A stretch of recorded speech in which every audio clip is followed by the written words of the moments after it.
আচ্ছা, যে কোনো একটা বিজনেসের সাফল্যের পেছনে আসল রহস্যটা কি? অনেকে হয়তো বলবেন ভালো মার্কেটিং বা নতুন নতুন ইনোভেশন, কিন্তু এগুলোরও গভীরে আরও একটা মজবুত ভিত্তি আছে, আর সেটাই হলো কোয়ালিটি ম্যানেজমেন্ট বা গুণমান ব্যবস্থাপনা। আজ আমরা এই গুরুত্বপূর্ণ বিষয়টার একদম গভীরে যাব আর দেখব এটা কিভাবে একটা ব্যবসাকে একেবারে সাফল্যের চূড়ায় নিয়ে যেতে পারে। হাই কোয়ালিটি প্রোডাক্ট, এই কথাটা তো আমরা হামেশাই শুনি, তাই না? কিন্তু এই উক্তিটা একটা খুব জরুরি প্রশ্ন তুলে ধরে।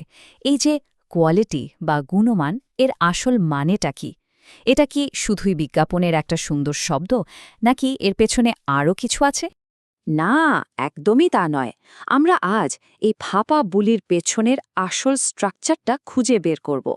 চলুন দেখি বিজনেসের দুনিয়ায় কোয়ালিটি কিভাবে শুধু একটা কথার কথা না থেকে একটা মাপা যায় এবং অর্জন করা যায় এমন লক্ষ্যে পরিণত হয়।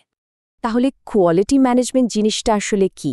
খুব সহজভাবে বললে, এটা হলো এমন একটা গোছানো সিস্টেম যা নিশ্চিত করে যে একটা কোম্পানির প্রত্যেকটা কাজ, প্রত্যেকটা প্রোডাক্ট বা সার্ভিস একটা নির্দিষ্ট স্ট্যান্ডার্ডের নিচে কখনো নামবে না। মানে এটা কিন্তু এমনি এমনি হয় না, এর পেছনে থাকে একটা সচেতন আর পরিকল্পিত চেষ্টা। আর এর মূল ভিত্তিটাই হলো ধারাবাহিকতা বা কনসিস্টেন্সি। একটু ভেবে দেখুন তো, আপনার পছন্দের রেস্টুরেন্টের খাবারের স্বাদ যদি এক এক দিন এক এক রকম হয়, আপনি কি বারবার যাবেন? ঠিক সেভাবেই কোয়ালিটি মানে শুধু ফাইনাল প্রোডাক্টটা কেমন হলো তা নয়, বরং ওই প্রোডাক্টটা বানানোর প্রত্যেকটা ধাপে ধারাবাহিকতা আর নির্ভরযোগ্যতা ধরে রাখা। তো এই যে ধারাবাহিকতা আর শৃঙ্খলার কথা বলছি, এটা আনার জন্য তো একটা ফর্মাল কাঠামো দরকার, তাই না? আর এই কাঠামোটাকেই বলা হয় কোয়ালিটি ম্যানেজমেন্ট সিস্টেম বা সংক্ষেপে QMS। ব্যাপারটা এমন যে কোয়ালিটি ম্যানেজমেন্ট যদি একটা দর্শন বা ফিলসফি হয়, তাহলে QMS হলো সেই ফিলসফিটাকে কাজে পরিণত করার পদ্ধতি। একটা QMSকে আপনি বলতে পারেন কোম্পানির কোয়ালিটি রুল বুক। এখানে একদম পরিষ্কার করে লেখা থাকে কোন কাজটা কিভাবে করতে হবে, কার দায়িত্ব কি, আর কোয়ালিটি কিভাবে মাপা হবে। বিশ্বজুড়ে খুব পরিচিত যে ISO 9001 স্ট্যান্ডার্ড, সেটা আসলে এইরকম একটা শক্তিশালী রুল বুক তৈরিরই আন্তর্জাতিক গাইডলাইন। এখন মনে প্রশ্ন আসতেই পারে, আচ্ছা, এ তো নিয়ম কানুন, এত কাঠামোর দরকারটা কি? এর পেছনে সময় আর টাকা খরচ করার আসল কারণটাই বা কি? একটা বিজনেসের জন্য কোয়ালিটি কেন এতটা জরুরি? চলুন এর পেছনের আসল কারণগুলো একটু জেনে নেওয়া যাক। দেখুন, এই সুবিধাগুলো কিন্তু একটার সাথে আরেকটা জুড়ে আছে। শুরুটা হয় একজন সন্তুষ্ট কাস্টমার দিয়ে, যা আপনার প্রোডাক্টের উপর একটা আস্থা তৈরি করে।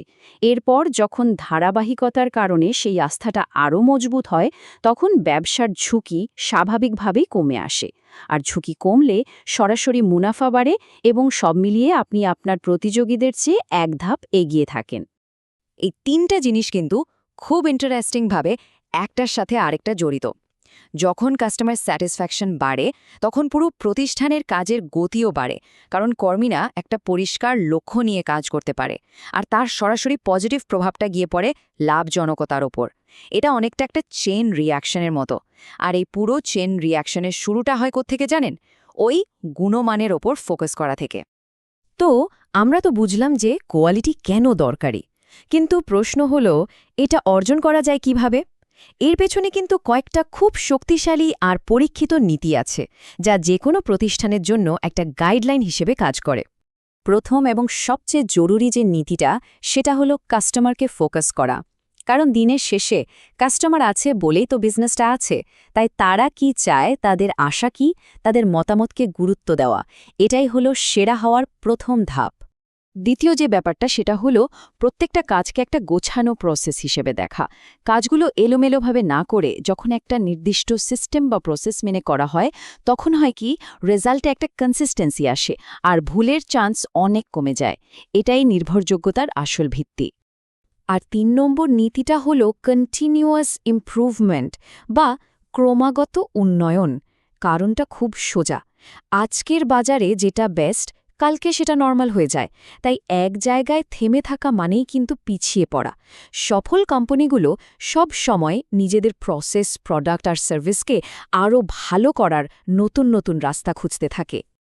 এতক্ষণ তো অনেক থিওরি নিয়ে কথা হলো। চলুন এবার একটু রিয়েল লাইফ এক্সাম্পল দেখি বিশ্বের বড় বড় কোম্পানিগুলো এই নীতিগুলো ব্যবহার করে কিভাবে অবিশ্বাস্য সব ফলাফল পেয়েছে। ফলাফলগুলো জাস্ট একবার দেখুন। ভাবা যায় কোকাকোলার মতো একটা কোম্পানি কাস্টমারদের অভিযোগ ৭৫% কমিয়ে এনেছে। বোয়িং তাদের প্রোডাক্টিভিটি ৩০% থেকে বাড়িয়ে ৭০%-এরও বেশি করে ফেলেছে। এটা কিন্তু বিশাল একটা জাম্প। আর নোকিয়া ম্যাপ তৈরির একটা প্রসেস উন্নত করে প্রায় €২.৫ মিলিয়ন বাঁচানোর রাস্তা বের করেছে। এটাই প্রমাণ করে যে কোয়ালিটি ম্যানেজমেন্ট শুধু মুখের কথা নয়, এর থেকে একদম মাপা যায় এমন রেজাল্ট আসে। তো সবশেষে কি দাঁড়ালো? কোয়ালিটি ম্যানেজমেন্ট আসলে শুধু কিছু নিয়মকানুনের সেট না, এটা একটা বিজনেস ফিলসফি। এটা এমন এক শক্তিশালী কাঠামো যার উপর দাঁড়িয়ে একটা ব্যবসা লম্বা সময়ের জন্য সাফল্য আর কাস্টমারদের বিশ্বাস অর্জন করতে পারে। এই পুরো আলোচনাটার পর একটা প্রশ্ন কিন্তু থেকেই যায়, আমাদের নিজেদের কাজের জায়গায় এমন কোন ছোটখাটো জিনিসটা আছে যেটাকে আজ থেকে একটু ভালো করা যায়? এমন কোনো প্রসেস যা একটু উন্নত করলেই হয়তো পুরো কাজের ওপর একটা বড় পজিটিভ প্রভাব পড়বে? হয়তো উত্তরটা আমাদের ধারণার চেয়েও অনেক সহজ আর আমাদের হাতের কাছেই আছে।